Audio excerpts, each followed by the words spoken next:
And new at 11, Philadelphia is trying a new unconventional way to curb overdose deaths in Philadelphia. And it comes the same day as this staggering number is released. More than 100,000 overdose deaths in the United States in 1 year. That's up 29%. That number topped more than 1,000 in Philadelphia alone. So now health experts are trying to keep that number from going up even further by targeting some of the hardest hit areas. NBC 10's Brian Sheehan joins us live in Center City with how? Brian. Jim and Jackie, accidental overdoses killed 1,200 people in the city last year. Advocates say it's preventable. That is why they're glad that city officials plan to put vending machines with a life-saving medicine on city streets. It's a good start.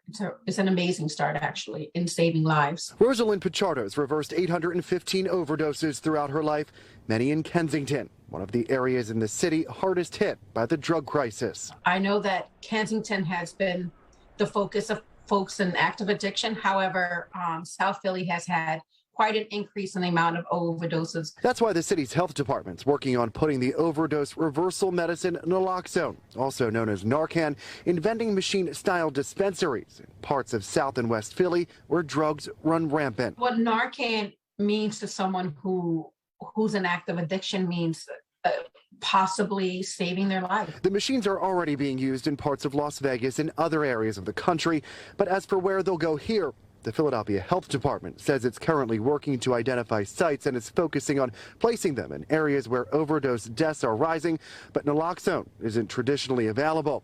City officials say they're seeing the highly dangerous synthetic opioid fentanyl in drugs like cocaine and even pills now more than ever before. They say in 2020, fentanyl contributed to nearly 1,000 unintentional deaths.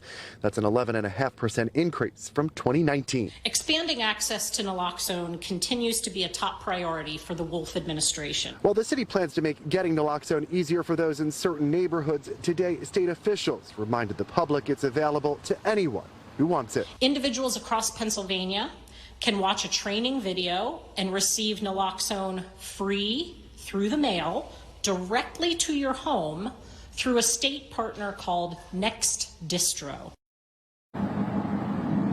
Now, if you decide to order it, this is what it will look like. You will also get it through a pharmacy. You can do that by going to the Pennsylvania Department of Health's website. While you're there, you can also learn how to use it so you know, so you can potentially save someone's life. We're live along the Parkway tonight. I'm Brian Sheehan, NBC 10 News.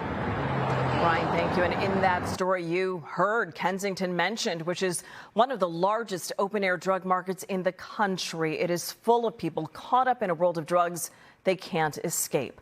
I met up with a Bucks County woman who says no one is immune, and she's proof of how quickly the addiction can happen. At just 18 years old, Megan Cohen's life changed dramatically, from casually drinking to then using one drug after another. She says it can happen to anyone if you don't know the warning signs. Family was at the point where, not that they were done with me, but they knew that they couldn't really do anything to help me, until I wanted it myself. So it was just, I was at a different bottom. There was one thing that pulled Megan out of the cycle of drugs and living on the streets in Kensington.